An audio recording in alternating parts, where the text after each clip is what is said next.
Okay. I understand. I get it. Okay. Sometimes it's better. Sometimes it's better to have a partner. Okay. Yeah. And just really quickly, your name? Angel. And Azure, Azure. perfect. Thank you. And were you at the one not too far away? Did y'all come here or? No, we just came here. Okay. What did you, whenever you heard the decision or read about it today, what was that feeling like? It took me back to like my junior year self in high school where we got the verdict about the George Zimmerman case. So I cried a little, but I understood that there's still work to be done. So that's why I'm here.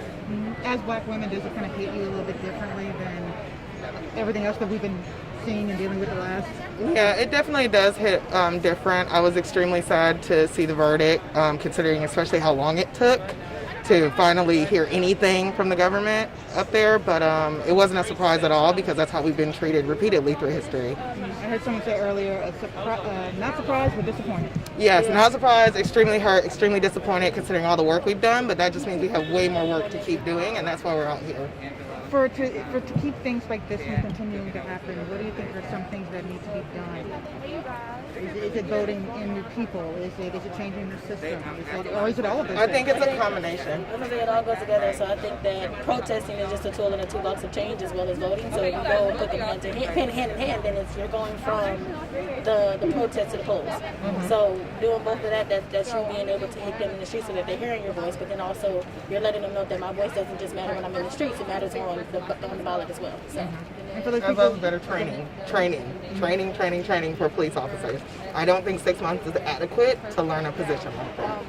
My first question is, what do you think? What would you say to people who, are not understanding, or who are thinking, well, they weren't charged, the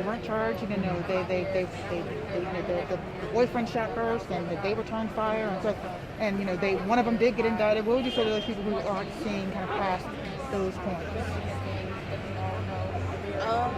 I think that the job of police is to de-escalate any situation. So I think that in no situation should there ever be a person that's murdered by police and at the hands of the police.